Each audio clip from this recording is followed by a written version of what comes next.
So this is a painting called Dance of the Landscapes, and it's a painting that I have been really reluctant to advertise, to share, to tell anyone that it's for sale, because I absolutely love it and it's got such an emotional attachment for me. So what this consists of, if I was talking about the content of this, we've got blocks of colour. We've got a black background and then blocks of contrasting colours.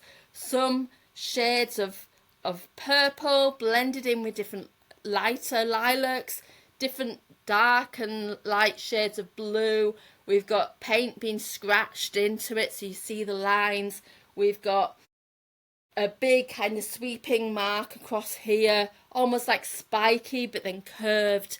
And then we've got towards the other side, we've got these three repeated shapes, like moon shapes that could come up. And if we were talking about the moon at the night, then it could feel like a landscape is dancing, or like in the middle of the night. Imagine what it would be like in the middle of the night as the moon comes out, if all the trees started to come alive, like when we're all asleep at night, when the trees come alive and the mountains start dancing.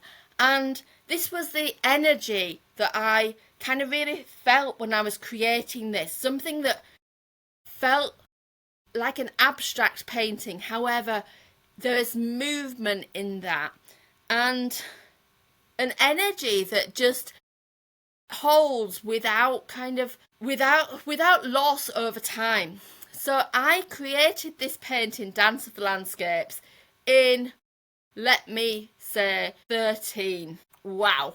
So we're talking 12 years ago, and it was one of the first times that I had created something outside of truly for myself. So I was an art teacher at that time. It was actually my last year of teaching art.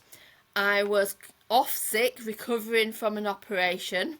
I'd had a myomectomy, one of my many gynecological surgeries that I'd had, and I was staying at my dad's house, sort of recovering from my surgery. So there was a lot that I couldn't do, and I was having to do things really, really small, lots of small stages. And what I'm really grateful for is that is when I got an art easel, big canvases, and like went into the conservatory as I'd started to feel a bit more energy and started to paint. And as an art teacher, I would teach children colour mixing, colour theory, different painting techniques, different ways of painting. And I'd create my own examples. There'd be individual paintings that I'd make a little bit, so I would create things.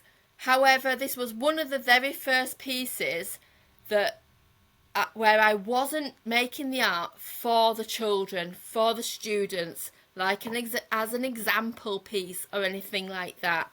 So creating something like one of those very first things of, and by no means it's definitely not like the first time of being an artist, because I would say that I've been an artist forever, but definitely one of those first times where I've truly prioritised my time as an artist and truly spent time creating something. I'd keep going back and back to the conservatory, to my studio, even though I wasn't physically feeling that well or I didn't have enough energy to be back at work.